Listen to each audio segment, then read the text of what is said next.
하늘에 계신 하나님 아버지, 땅에 있는 저희가 잠시 나그네 인생길을 살면서 겪는 수많은 일들 속에서 주여 저희의 믿음이 자라기도 하지만은 또 믿음에 큰 혼란이 올 때도 많이 있는 세상을 저희가 살면서 오늘 저희가 이곳에 있는 것이 감사고 하나님을 사모하여 예배드릴 수 있는 것이 은혜입니다. 하나님, 우리를 부르신 하나님 앞에 우리가 더 온전한 믿음으로 나아갈 수 있도록 이 시간에도 우리를 만나주시고 말씀하여 주셔서 주여 세상이 무너져도 변하지 않는 신앙으로 주님을 바라보는 믿음의 종들이 되게 하여 주옵소서. 아버지 하나님, 우리가 이런저런 유혹에서도 넘어지지만은 많은 시련 앞에서도 우리는 신앙이 잦아들고 그리고 신앙의 힘이 풀리는 종들입니다. 주여, 우리에게 시련이 멈추지 않는다면 능히 이기고 감당할 힘을 허락해 주시고 지혜를 더하여 주시옵소서. 오늘도 하나님께서 친히 우리에게 말씀하셔서 주여 하나님의 뜻이 무엇인지 우리가 깨달아 앉는 영안이 열리게 하여 주옵소서. 하나님의 귀한 말씀을 선포하는데 미련하고 부족한 종의 입술을 사용하십니다. 주여, 주님께서 사용하실 때 온전히 쓰임받기를 사모합니다. 주님의 뜻만 드러나게 하여 주옵소서. 말씀을 듣는 중에 우리의 질병이 치료되게 하시고 말씀 중에 우리의 근심이 해결되게 하여 주옵소서. 예수 그리스도의 이름으로 감사하며 기도드렸습니다. 아멘. 네, 좌우에 계신 분에게 요즘 지진도 있고 좀 사는 게 좀 그렇습니다. 좀 격려가 되고 안심이 되도록 한 말씀 하시죠. 하나님은 오늘도 살아서 우리 가운데 역사하십니다. 말씀하시죠. 우리가 그런 말을 계속 하자고 하는 이유가 뭘까요? 생활로 안 믿으니까. 하나님이 살아계시긴 할 것 같은데 본 적도 없고 들은 적도 없고 그리고 내 인생에서 아무런 역사도 안 하시고 어제 힘들었던 내 인생은 오늘도 여전히 힘들고 이 고난이 언제 끝날지 모르겠는데 도대체 하나님이 살아계시긴 어디에 살아계실까? 저 하늘나라에 살아계시면 뭐하나? 내 사는 삶의 현장에 살아계셔야지. 우리가 이런 마음들을 더러 가질 때가 있습니다. 그런 마음을 가질 때 대표적인 인물이 욥이잖아요. 욥을 우리가 언제나 생각하는 신앙을 가지고 있습니다. 그는 어떻게 참았을까? 그는 어떻게 견뎠을까? 그는 그 어려움 속에서 얼마나 고통스러웠을까? 우리가 이런 생각들을 안 해본 사람이 누가 있겠습니까? 많이 우리가 생각해 보는 중에 그래도 내 처지는 욥보다 나은데 이렇게 힘들까? 우리가 이런 생각도 들어하면서 삽니다. 오늘 저희는 욥을 통해서 나의 가는 길이라는 의미심장한 말씀의 내용 중에 한 부분을 제목으로 삼습니다. 우리가 잘 아는 욥에 대해서 길게 말하지 않아도 아시지만 그에 대해서 1장에 이렇게 소개하고 있습니다. 우스 땅에 욥이라 불리는 사람이 있었는데 그 사람은 온전하고 정직하여 하나님을 경외하며 악에서 떠난 자더라. 그에게 아들 7과 딸 셋이 태어나니라. 그의 소유물은 양이 7,000마리요 낙타가 3,000마리요 소가 500결이요 암나귀가 500마리이며 종도 많이 있었으니 이 사람은 동방 사람 중에 가장 훌륭한 자라. 돈도 많고 예수도 잘 믿는 게 참 쉬운 일이 아니에요. 예수님도 그거 어려운 일이라고 말씀하셨잖아요. 그런데 이 사람은 성경에서 말하기를 그 사람은 참 훌륭한 사람이다. 그 당대 그 지역에서는 가장 훌륭한 사람이다. 그렇게 말할 정도로 그는 10자녀를 두고 그리고 많은 재산을 가진 재산가로서 그 뒤에도 읽어보면 그는 그 자식들을 위해서도 끊임없이 기도하는 그런 기도의 사람이었고 하나님이 보셨을 때도 나무랄 데가 없는 믿음 좋은 사람이었어요. 근데 그 믿음 좋은 사람에게 시련이 찾아와서 하루아침에 자식 10명이 다 죽었어요. 그리고 재산은 다 흩어져 버리고 하나도 남지 않았습니다. 종들도 사라지고 어떤 남긴 것이 없는 상황이 왔습니다. 그 상황 속에서 그가 1장 끝머리에 보면 주신 분이 하나님이신데, 하나님이 주인이신데 가져가면 내가 무슨 말 하겠는가? 내가 할 일은 하나님을 예배하는 것밖에는 할 일이 없다. 이제 그렇게 그가 하나님 앞에 기도하는 장면이 1장에 나와요. 그게 욥기의 시작입니다. 시작, 끝이 아니고 시작입니다. 그 뒤에 많은 사건이, 영적 사건이 일어나게 되죠.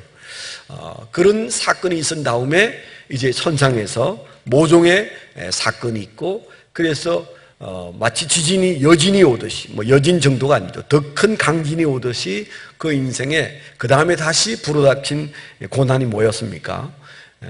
몸이 병들어서 진물이 흐르는데 사람들이 가까이 오지 않고, 전염병이라. 그리고 그는 그저 재 위에 앉아서 그 흐르는 진물이 그 잿물에 흘러 들어가고, 개들이 쫓아와서 그의 그 환부를 핥는 아주 참담하고 아무것도 남지 않고, 남은 게 아니라 있는 것이 없는, 생명도 위협당한 그런 상황이 되니까 그 안에도 도대체 하나님이 있다면 당신이 끝도 없는 이런 시련을 겪을 수 있겠는가? 당신이 그토록 좋아하는 하나님하고 잘 살아라. 나는 이제 다시는 당신과 못 산다. 그리고 그 아내가 결국 집을 나가는 사건까지 찾아오죠. 그걸로 끝나는 얘기가 아니고 그 다음에 욥기는 본격적으로 시작이 됩니다. 그래서 2장 후반부부터 쭉 42장까지 나오는 얘기가 뭡니까? 그의 슬픈 소식을 그 일대 사람들이 다 들었을 때 과거에 친하게 살았던 아주 유력한 사람들이 멀리서 찾아왔어요. 그의 친구들이 찾아왔습니다. 근데 그 친구들은 그냥 보통 동네 친구가 아니고 아주 박학다식한 철학가고, 그리고 성경을 잘 알고 하나님을 잘 아는 그런 사람들이었습니다. 그들이 와서 이 욥에게 한 얘기들이 위로가 되었을까요? 위로하러 왔지만은 전혀 위로가 되지 않았습니다. 지금까지 자식 잃고 재산 잃고 아내 떠나고 몸이 병든 것보다도 더 큰 고통이 그에게 찾아왔어요.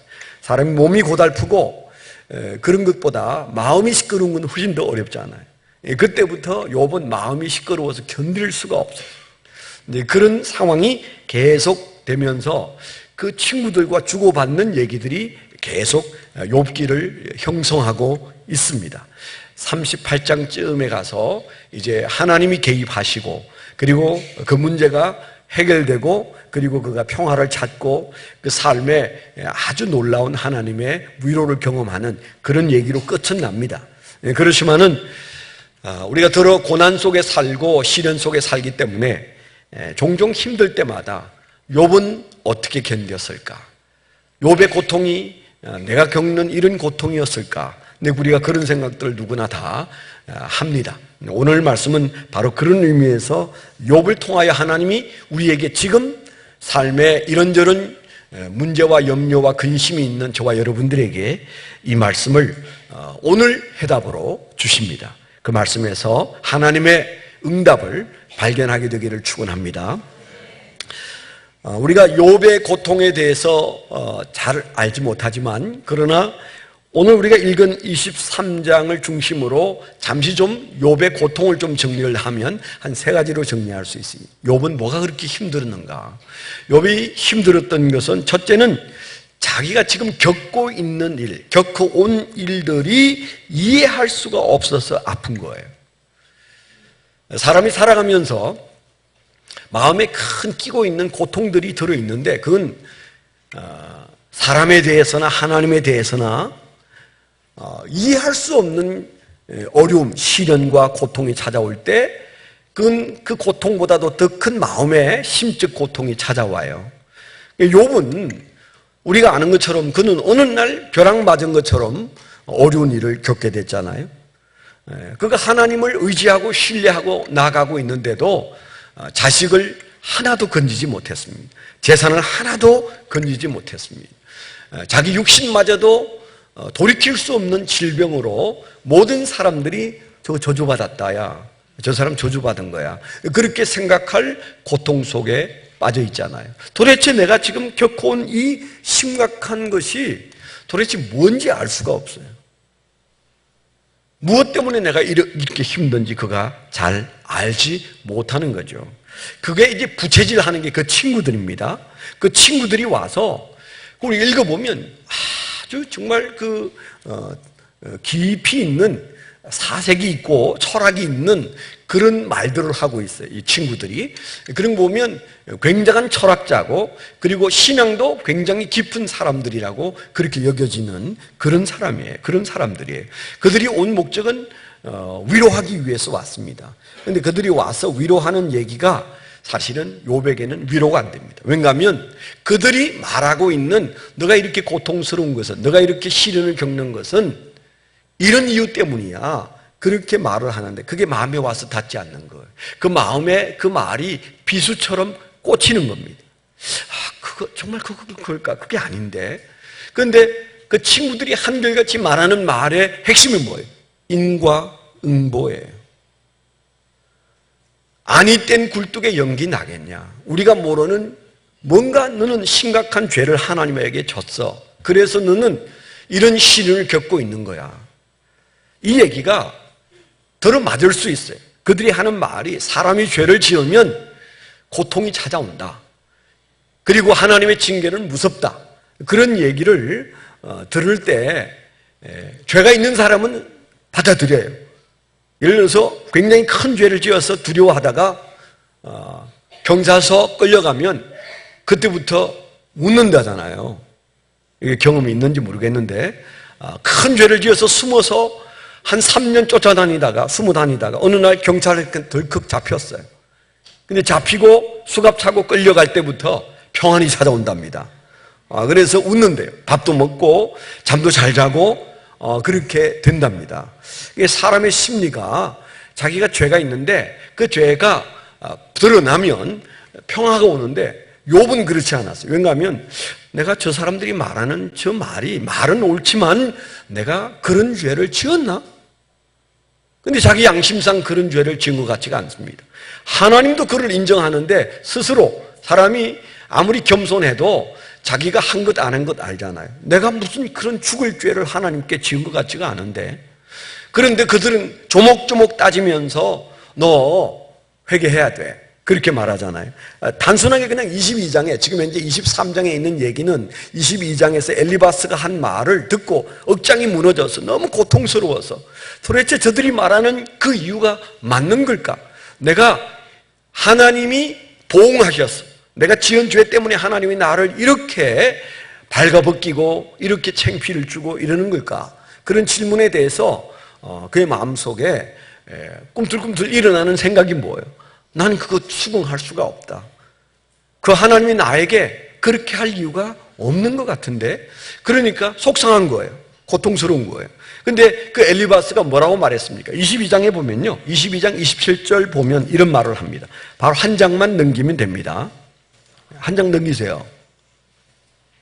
여러분 교회 오실 때 성경 안 가지고 오시는 분 계시죠? 수고하지 않으면 은혜가 없어요. 성경은 좀 무구도 들고 다니십시오. 여기 자막이 이렇게 착착 나오지만 그거 믿고 여러분들이 안 들고 오면 그래서 이렇게 자꾸 고장이 나는 거예요. 네. 그러니까 그래도 들고 오세요. 여러분 좀 땀 좀 흘리고 수고해야 그래야 믿음도 자랍니다. 22장 펴라면 펴야 될 거 아니에요. 반만 펴고 다른 분들은 그냥 앉아 계죠. 그 말은 안 가져왔다는 얘기지. 22장 옆에 사람이 가져왔나 안 가져왔나 한번 보세요. 눈 한번 흘겨주세요.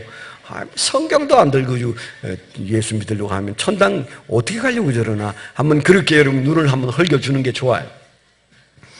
다른 교회는 몰라도 우리 교회는 좀 그랬으면 좋겠어요. 27절에 엘리바스가 이렇게 말합니다. 너는 그에게 기도하겠고 그는 들으실 것이며 너의 소원을 내가 갚으리라. 무슨 말이에요? 너 인생 그렇게 꼬인 이유는 너가 기도 안 해서 그래. 너 기도 안 하니까 인생이 꼬이잖아. 우리가 들어 주변 사람들에게 하는 말 아닙니까? 또 심지어 어떤 때는 여러분들이 그렇게 고백적으로 말하죠. 목장에서. 내가 기도 안 해서 좀 인생이 막 꼬여요. 그럴 수도 있지만 안 그럴 수도 있다는 겁니다. 자식들한테 너 기도 안 하니까 인생 꼬라지가 그래. 그런 말 조심하셔야 돼요. 물론 기도 안 해서 그런 말 하겠지만 지금 현재 욥에게 친구가 너 인생 그렇게 꼬인 이유는 너가 기도 안 해서 그래. 그런 말을 하고 있는 겁니다. 그런데 적어도 이 말은 맞는 말이지만은 욥에게는 그 말이 받아들여지지가 않아요. 내가 지금까지 겪는 고통이 정말 기도 안 해서 그럴까? 그런 의문이 그 마음속에 일어나는 거죠. 그 다음에 그가 엘리바스가 또 뭐라고 말합니까? 너 교만한 게 문제야. 너가 밥술 깨나 뜨고 그리고 사람들한테 존경받으니까 하나님 앞에서도 목을 치켜들고 살았지? 너 그렇게 사는 거 아니야. 하나님은 교만한 자를 대적하셔. 소위 말하면 그런 말, 우리가 잘 쓰는 말이잖아요. 너 교만해. 그래서 하나님이 너 두들겨서 맞는 거야. 우리가 이런 말 조심해야 되는 겁니다. 여러분 보십시오. 28절에 내가 무엇을 결정하면 이루어질 것이요 내 길에 빛이 비치리라. 사람들이 너를 낮추거든 너는 교만했노라고 말하라. 하나님은 겸손한 자를 구원하시리라.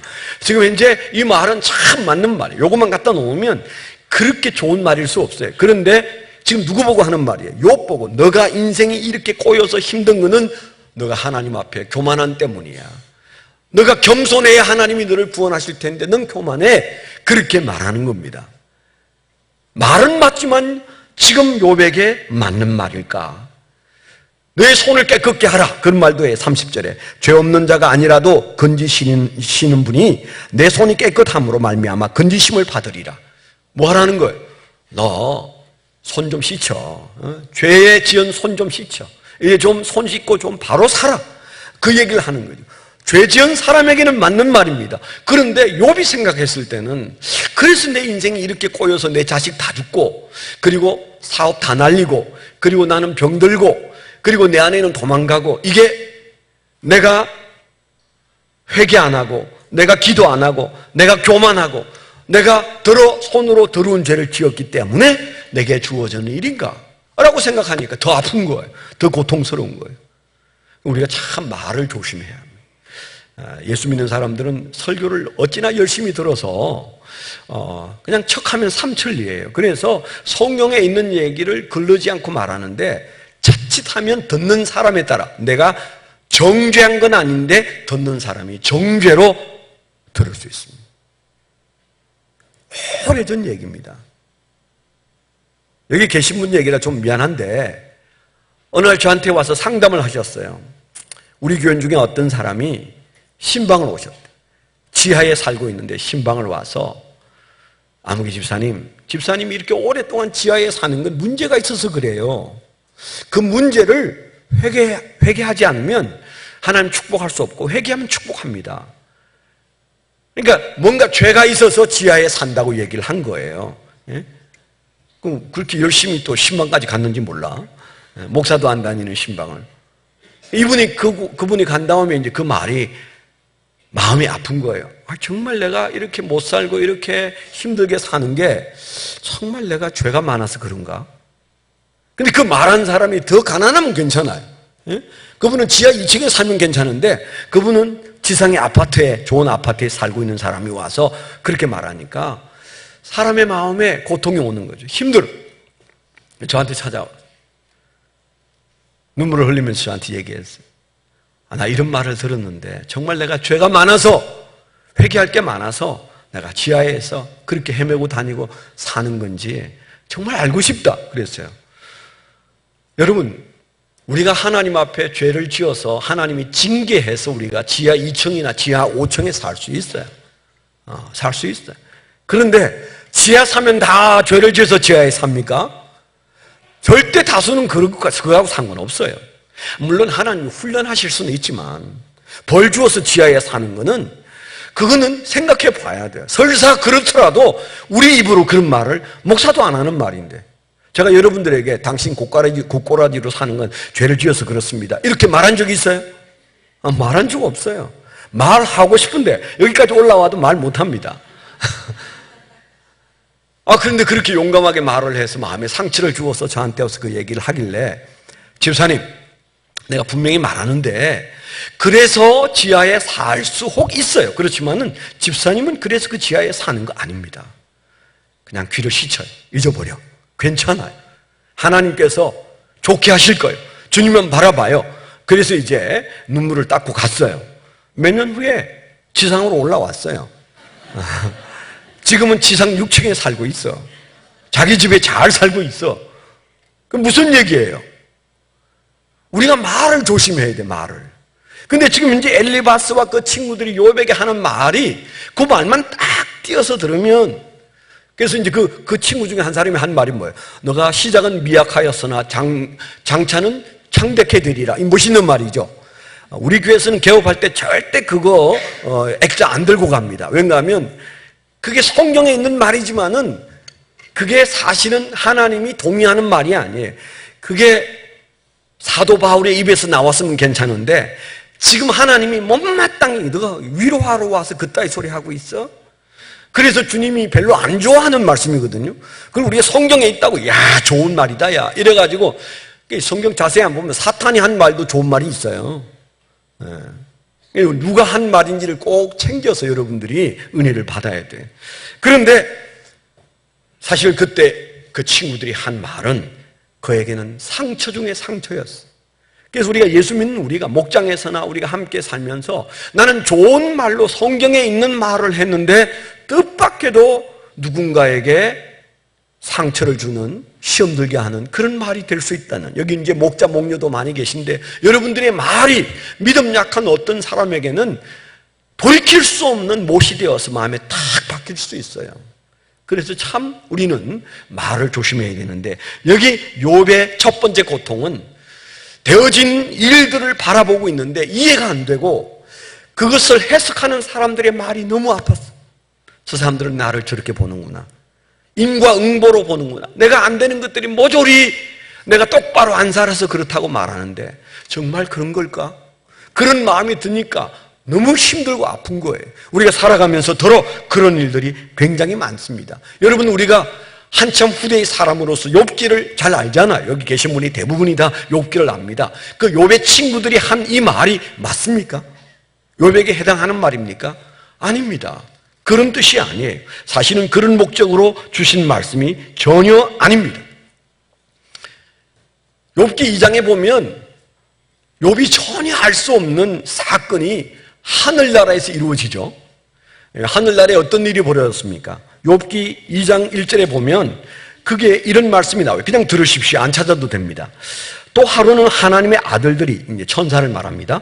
하나님의 아들들이 와서 여호와 앞에 섰고 사탄도 그들 가운데 와서 여호와 앞에 서니, 누구도 오전회의에 들어와 있어요? 사탄도 들어와 있어. 여호와께서 사탄에게 이르시되 내가 어디서 왔느냐? 사탄이 여호와께 대답합니다. 땅을 두루 돌아 여기저기 다녀왔나이다. 3절에 여호와께서 사탄에게 이르시되 내가 내 종 욥을 주의하여 보았느냐? 그와 같이 온전하고 정직하여 하나님을 경외하며 악에서 떠난 자가 세상에 없느니라. 내가 나를 충동하여 까닭 없이 그를 치게 하였어도, 그러니까 이제 몸이 병들기 전 이제 자식이 죽고 재산이 다 날아난 상태가 1장이잖아요. 그 1장의 상태 이후에 주고받는 얘기입니다. 그를 치게 하였어도 그가 여전히 자기의 온전함을 굳게 지켰느니라. 그 난리가 나서 자식이 다 죽고 재산이 날아가고 그리고 아무것도 없는 상황일 때 그는 손을 들어 하나님을 예배했어요. 기도했어요. 그때 유명한 기도가 뭐예요? 이 세상에 내가 발가벗은 몸으로 이 세상에 왔고 그동안에 하나님께서 자식도 주시고 많은 것들을 주셨는데 그거 내 거 아니고 하나님 건데 하나님이 필요해서 가져가셨는데 내가 내 거 아닌 것을 가지고 이렇다 저렇다 말할 게 없다. 나는 하나님을 예배할 뿐이다. 그런 말을 하고 그가 하나님을 예배했는데 정말 이게 기가 찔리는 말을 했잖아요. 그 뒤에 하나님이 봐라. 욥이 어떻게 반응하냐. 대단하지? 그랬더니 하나님 뭐 있는 것 좀 가져갔기로서니 그럴 수 있지요. 또 주실 거라고 믿으니까 그렇죠. 그런데 거기에서 한 발만 더 가면 그 사람 하나님 저주할 겁니다. 하나님 욕할 겁니다. 쉽게 말하면 그런 얘기를 했어요. 하나님이 조금 성질이 나셨어요. 이게 하나님이 사탄하고 주고받은 얘기, 이런 얘기를 하려면 한 2시간 특강을 해야 되는데 오늘 주일 예배 여러분들이 짧게 하기를 원하시니까 길게는 안 할 거예요. 그때 하나님께서 조금 화가 나셨어요. 내 종 욥을 너는 어떻게 생각하냐? 하나님, 그럼 내가 가서 살짝 손을 좀 보겠습니다. 그가 정말 하나님 욕 안 하나 보십시오. 그리고 그가 내려와서 그를 치니까 그가 몸에 이상이 오고, 그리고 아내가 도망가고, 친구들이 그냥 달려와가지고 막 그냥 그를 정죄하고, 이런 사건들이 일어난 것이죠. 우리는 알고 욥은 모르는 사건이 그 사이에 전개됐어요. 하나님의 쓰시는 믿음 좋은 욥이라도 어떤 일은 드러나지 않은 채 그 일을 겪게 돼 있어요. 모든 일을 하나님이 계시다면 왜 이렇게 인생이 꼬이지? 이따위 소리 하면 안 됩니다.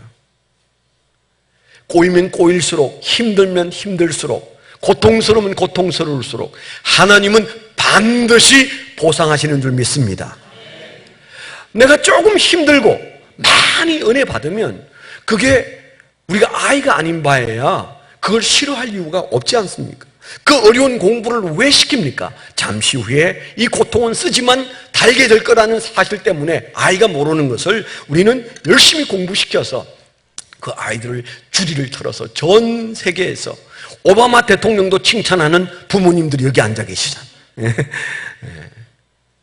아주 그냥 아주 잔인한 부모들이, 전 세계에서 가장 잔인한 부모들이 여기 앉아 계신 거예요. 유대인들보다도 훨씬 잔인한 부모들이 여기 앉아 있어요. 얼굴도 변하지 않아. 이 말 듣고도 돌아가면 당장 오후에 공부 안 하고 뭐 했냐?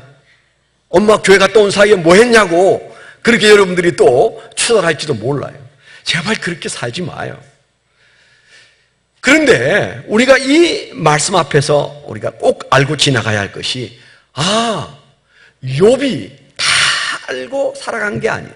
그 인생을 돌아볼 때도 이해가 안 됐어. 지나온 인생은 알려줘야 될 거 아니에요. 욥아, 사실은 네가 이렇게 된 건 사탄이 너를 흔들어서 그렇게 된 거야. 그렇지만은 목숨은 건지라고 했으니까 이제 잠시부터 좋은 세상이 올 거야. 이래 줬으면 그가 찬송 계속 불렀을 거 아니에요. 그런데 2장 이후부터 그는 찬송을 안 부릅니다. 믿음 좋은 욥도 이해할 수 없는 고난이 계속 오니까 찬송 안 불러. 그리고 마음속에 복잡해.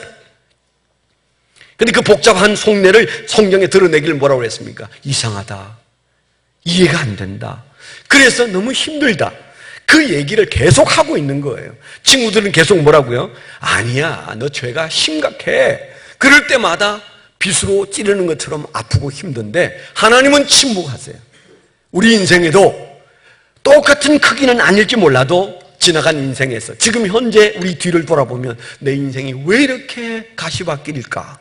이런 일들 앞에 하나님이 아무런 말씀 안 하신다는 사실, 그에게 있었던 그 일이 우리에게도 있다는 사실을 알게 되기를 축원합니다.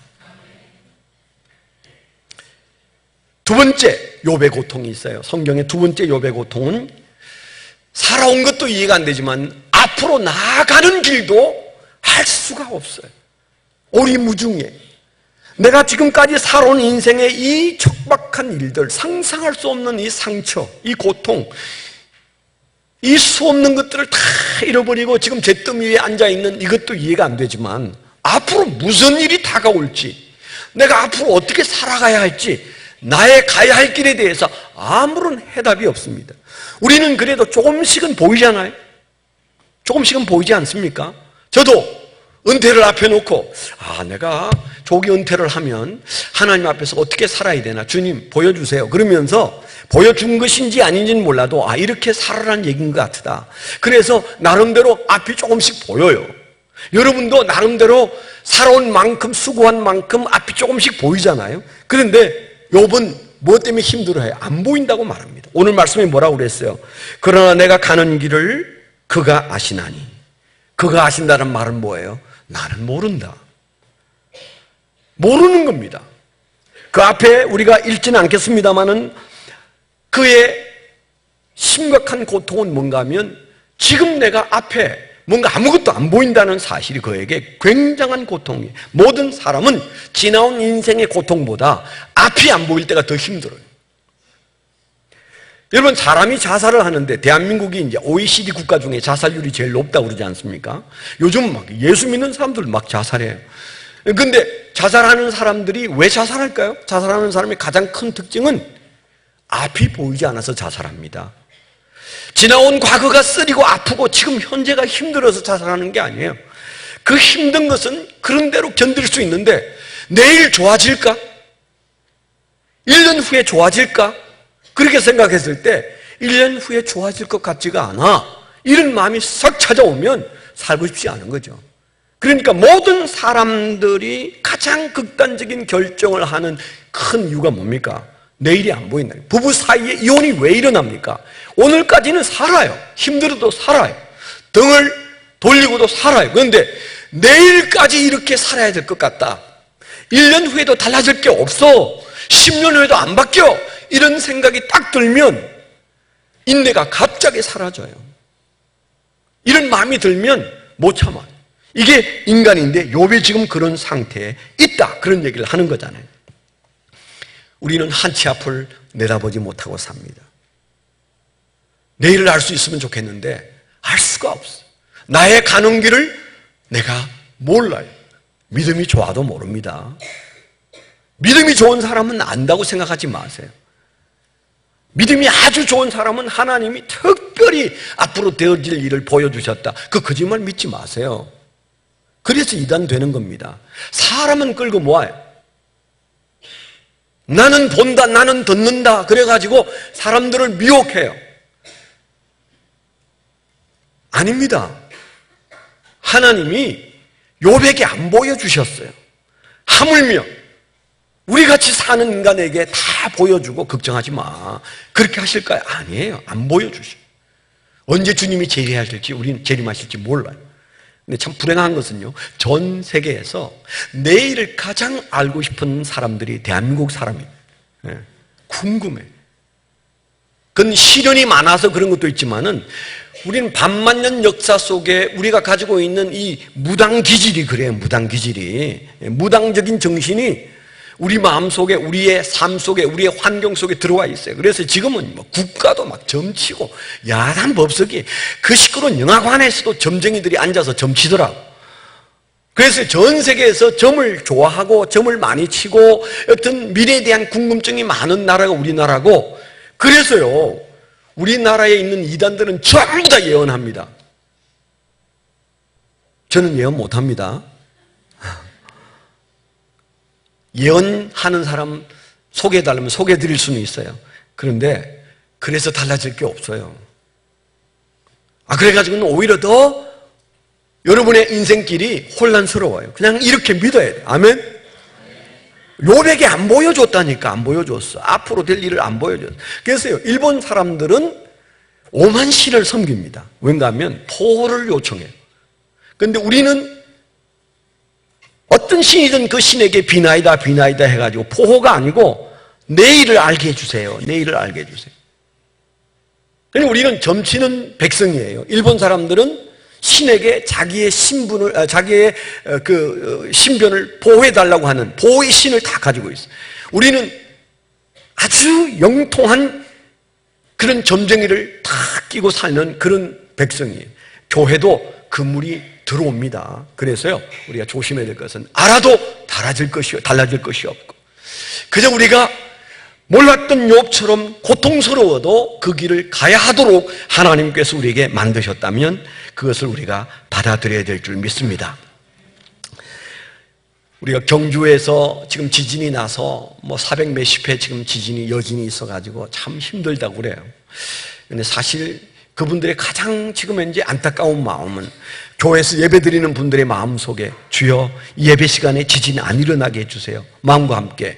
또 하나님, 그래도 우리는 알아야 되지 않겠습니까? 하나님이 하시는 일을 우리가 모르면 어떻게 됩니까? 하나님 좀 알려주세요. 아마 그런 기도 많이 할 거예요. 지진이 무섭긴 무서운가 봐요. 제 후배 목사님이 옛날에 유학하고 있을 때 LA에서 유학을 하고 있는데 어느 날 식탁에 앉아서 밥을 먹는데 갑자기 지진이 왔는데 저만치 있는 큰 냉장고가 갑자기 싹 다가왔대요. 얼마나 놀랐겠어요. 아내와 자식과 함께 밥을 먹는데 냉장고가 샥 달려왔대요. 그런데 그 지진이 없는 대한민국에 와서 살면서도 지진 진짜만 들어도 그 냉장고가 나타난대요. 이렇게 막 다가오는데 그 트라우마는 평생에 지워지지 않는데요. 야, 지진이 무서운 건 무서운 거구나. 그래서 생각했는데 이번에 경주에 계신 분들이 굉장히 어려움을 겪고 있잖아요. 그래도 하나님은 내일 지진 몇 도가 일어난다 가르쳐주신다 안 가르쳐주신다? 안 가르쳐주셔요. 욥의 인생에 그게 고통이었습니다. 나의 가는 길을 내가 모른다. 내 앞에 무슨 일이 있을지 모른다. 그래서 그가 고통 겪고 있는 모습을 우리에게 보여주고 있습니다. 예수 믿는 사람, 욥이 그렇게 살았다. 그걸 보여주시는 거예요. 또 한 가지 고통이 더 있어요. 이 고통스러운 살아온 인생도 고통이지만 앞으로 살아갈 인생에 대해서도 아는 게 없어서 고통스러운 그에게 하나님마저도 안 보인다고 그랬어요. 욥이 얼마나 힘들었으면 하나님마저도 안 보인다고 그랬어요. 자식이 죽고 재산이 날아가고 몸이 병들고 정말 괴롭지만은 욥은 더 길게 그 신음소리를 토하고 있는데 그게 뭔가 하면 하나님이 안 보인다고 그랬어요. 23장에도 나와요. 제가 한번 읽어보겠습니다. 23장 8절에 보면 이런 말씀이 나와요. 그런데 내가 앞으로 가도 그가 아니 계시고 뒤로 가도 보이지 아니하시며 그가 왼쪽에서 일하시나 내가 만날 수 없고 그가 오른쪽으로 돌이키시나 배울 수 없구나. 믿음으로 살았던 욥이 이 가장 곤고한 때에 하나님도 숨어버렸어요. 하나님도 숨어버렸어요. 믿음이 없어서 숨었을까요? 그건 아닙니다. 그러나 하나님이 숨었어요. 시련의 현장에 그가 영적으로 일어서고 싶은데 아무것도 안 보입니다. 사탄마저도 안 보여요. 사탄마저도. 여러분, 우리가 하나님은 뭐 그냥 너무 높으시니까 못 본다고 치더라도 사탄이 한 번씩 보이면 그래도 사탄이 역사하는구나, 이겨야지, 뭐 이런 전투력이 좀 생기지 않겠습니까? 근데 어떻습니까? 우리가 고난 속에 있을 때 하나님도 안 보이고 사탄도 안 보이고 뭐만 보여요? 현실만 보여요. 현실만. 그래서 우리가 넘어지는 겁니다. 그래서 우리가 그 고난 앞에서 그냥 쓰러지고 거꾸러지고 그러는 겁니다. 욥을 통해서 우리에게 보여주는 것이 봐라, 지금까지 겪고 온 인생의 서러운 것들이 이유가 뭔지 모르지 않냐? 욥도 몰랐다. 너가 내일 무슨 일이 일어날지 모르지 않느냐? 욥도 나의 갈 길을 모른다고 했다. 그리고 너는 힘들고 어려울 때 기도도 잘 안 나오고 하나님도 안 느껴지고 살아서 역사하신다는데 어떻게 역사하는지 보이지도 않고 들리지도 않고 계시긴 하는 것 같은데 나하고는 안 계신 것 같고 그러냐? 욥도 그랬다. 우리가 이 사실 앞에 서야 합니다. 하나님은 그런 분이세요. 그런 분을 마음속에 받아들이게 되기를 축원합니다. 왜냐하면 그게 없으면 신앙이 안 자라요. 여기서부터 시작하는 겁니다. 기복신앙은 이걸 인정하지 않는 거예요. 무슨 소리야? 하나님은 그렇게 안 하셔. 내가 소리만 질러도 탁 나타나서 슈퍼맨으로 역사하셔. 이게 기복신앙이고, 어떤 때는 내가 죽을 것 같아도 하나님은 조용하셔. 아멘? 이거 아멘 잘 안 하잖아. 아멘 안 하네. 아유, 그런 거 싫어요, 목사님. 참 하늘에서 내려오든지 땅에서 솟든지 하나님이 내 문제 얘기만 하면 척척 나와서 해결해 줘야 전도도 되고 뭐 그러지. 아유, 그건 아닌데 좀 오늘 설교가 이상해. 여러분 혹시 그렇게 생각하십니까? 성경대로 말하면 우리가 이상한 거예요. 욥이 그렇게 인내하는 모습을 오늘 우리에게 보여주셨어요. 그러면 이런 심각한 문제 앞에서 우리는 도대체 어떤 은혜를 받아야 돼요? 욥의 이 내용을 보고 우리에게 하시고자 하시는 하나님의 말씀이 뭐예요? 중요한 두 가지를 말씀을 드립니다. 두 가지 말씀을 여러분 마음속에 새기셔야 돼요. 욥이 그렇게 고생하고 살다 죽었다가 아니잖아요. 욥기는 오늘 우리가 읽은 말씀에서 그가 우리에게 뭐라고 중간 보고를 합니까?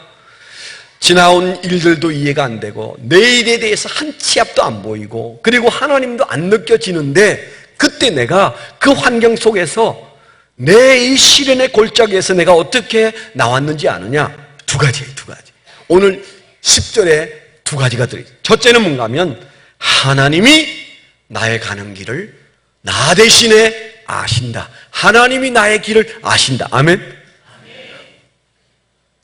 우리가 내 중심일 때는 내가 모르면 큰일이에요. 그런데 욥이 우리에게 보여주는 첫 번째 삶의 힌트가 뭐예요? 그런데 나는 나의 길을 모르지만 하나님이 아셔. 여러분, 하나님이 나의 길을 아시는 게 좋아요? 내가 내 인생에 앞으로 되어질 일을 아는 게 좋아요? 하나님이 아시는 게 좋아요. 왜냐하면 내게는 해결점이 없어요. 문제만 있어요. 내일을 아는 능력을 나에게 주셨으면 그것은 내 자신을 미리 해칠 수도 있어요. 야, 인생 앞으로 이런 일들이 다가와 겁나서 못 살겠다. 도움이 안 돼. 그런데 해결자이신 하나님이 아실 때, 여기 뭐라고 그랬어요? 내가 가는 길을 그가 아시나니. 그가 아시나니, 이 안다라는 단어가 야다라는 단어입니다. 야다라는 단어는 제가 늘 설명하고 지난주에 설명했는데, 하나님께서 부부 사이가 되었을 때 이 세상에 가장 가까운 촌수가 부부다.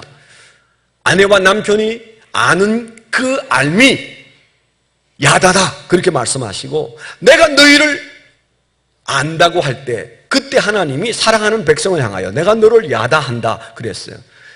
모를 게 하나도 없이 아는 관계, 부부 사이가 그런 거잖아요. 모를 게 하나도 없이 아는 관계, 사랑으로 아는 관계. 하나님이 나의 가는 길과 내 인생에 대해서 그렇게 알고 계신다, 그런 뜻이에요. 능력의 하나님의 손에 그 칼이 들려 있어서 내 문제를 헤쳐나가신다, 내 대신에 하나님이 헤쳐나갈 것이다 라고 하는 믿음이 그 안에 있는 겁니다. 칼이라고 다 좋은 게 아니에요. 강도가 칼을 들고 나타나면 우리는 순간에 기절합니다. 그런데 하나님이 내 문제를 해결하기 위하여 내 앞에 칼을 들고 나시면 우리는 아주 편안한 잠을 잡니다. 기절하고 잠자는 게 비슷해 보이지만 다릅니다. 달라요.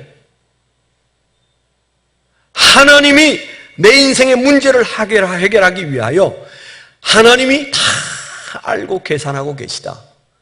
얼마나 굉장한 고백을 하고 있습니까? 그는 현실이 하나도 달라지지 않았는데 이 세 가지 고통이 있는 중에서도 그는 딱 붙잡은 게, 나의 가는 길을 나는 몰라도 하나님이 아신다. 하나님이 야다하신다. 아멘. 우리가 이게 대단히 중요해요. 하나님이 아시면 충분하잖아요. 내가 알아도 아무 소용없어요. 알려고 하지 마요. 내가 알아서 해결되는 게 뭐 있어요?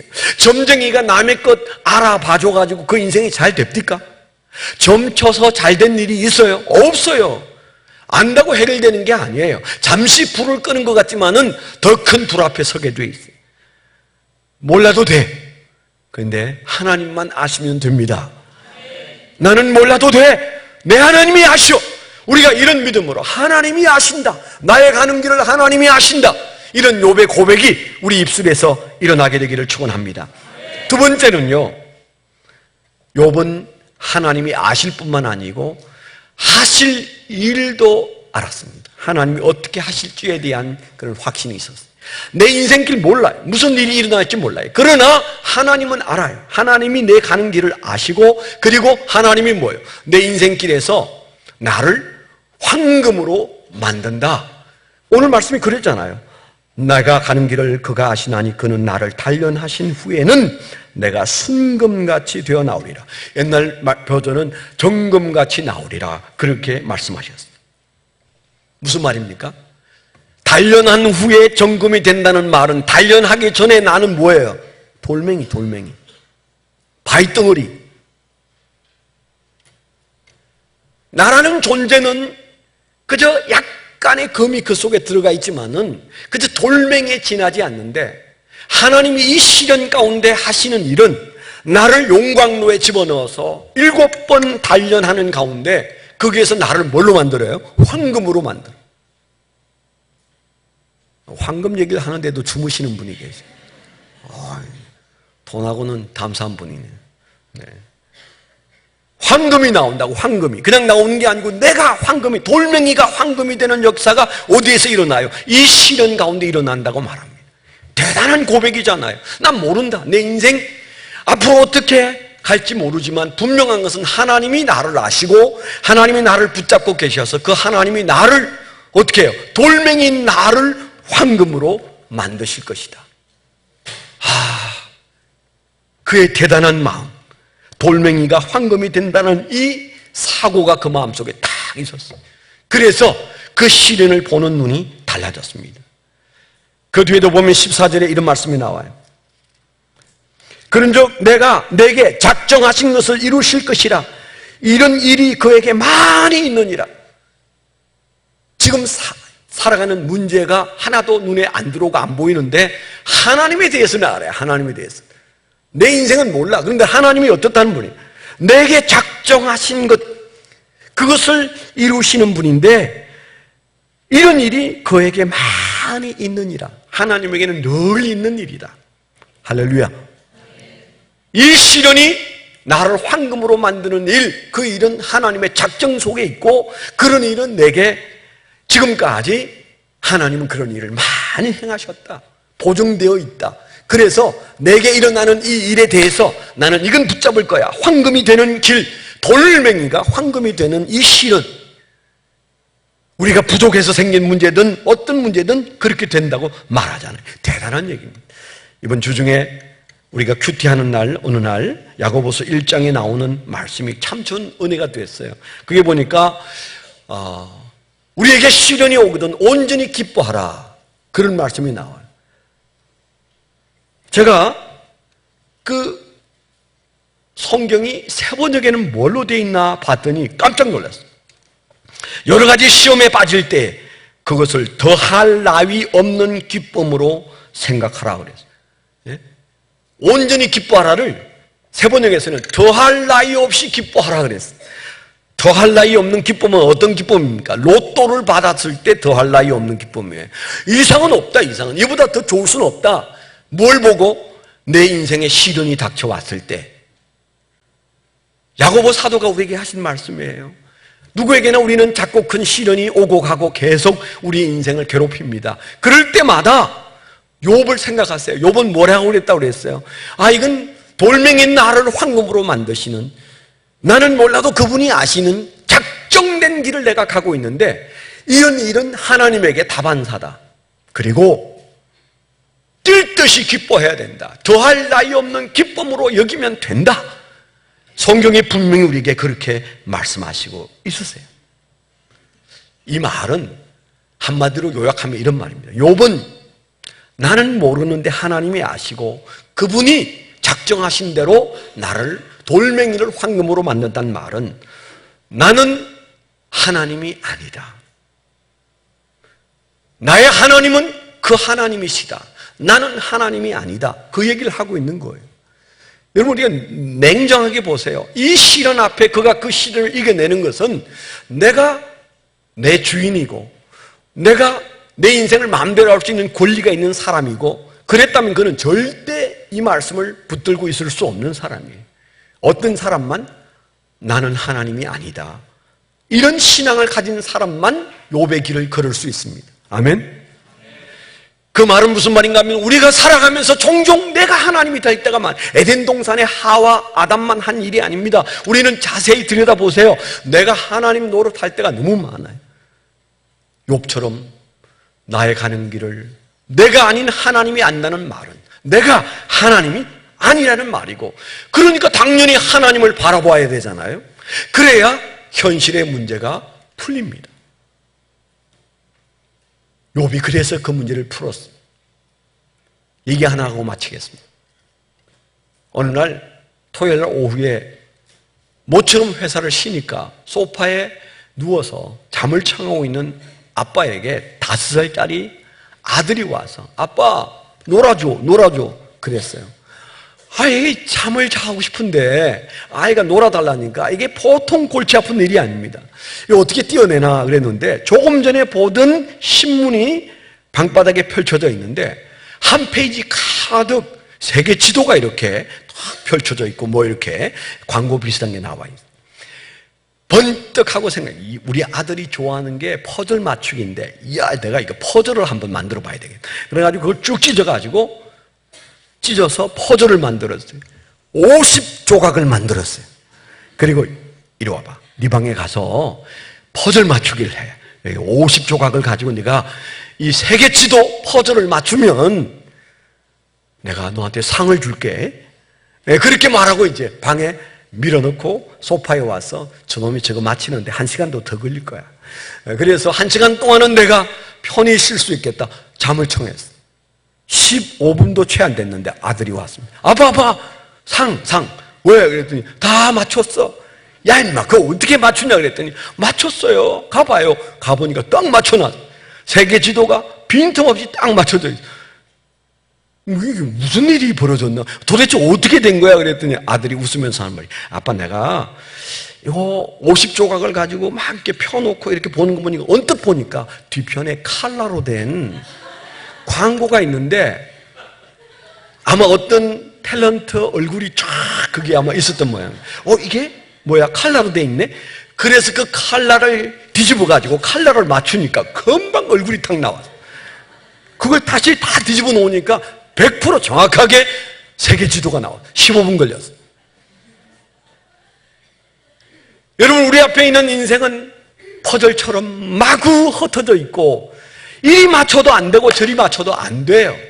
뒤를 돌아봐도 이해가 안 되고 내일을 알려고 해도 모르고 그 하나님도 안 보이고 우리 인생이 그렇게 퍼즐 맞추기처럼 마구 흥크러져 있을 때 뭘 봐야 될까요? 하나님의 얼굴을 바라보십시오. 하나님을 바라보십시오. 하나님께 집중하십시오. 하나님께서 우리의 인생의 문제를 뚝딱 15분 안에 해결해 주실 줄 믿습니다. 기도하겠습니다. 그러하신 아버지 하나님, 말할 수 없는 인생의 고난과 시련 앞에 알 수도 없고 짐작도 안 되고 하나님도 도움이 안 되는 환경 속에서 주여, 하나님은 나의 길을 아신다고 고백하고 돌멩이인 내가 7번 단련한 후에는 황금이 되어 나온다고 믿는 믿음으로 하나님을 바라보았을 때 하나님께서 그의 고난을 씻어주시고 성숙한 믿음으로 자라게 해주신 것 저희가 오늘 바라봅니다.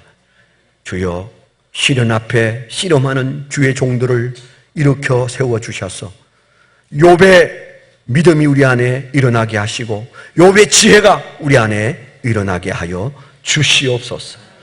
예수 그리스도의 이름으로 감사하며 기도드렸습니다. 아멘.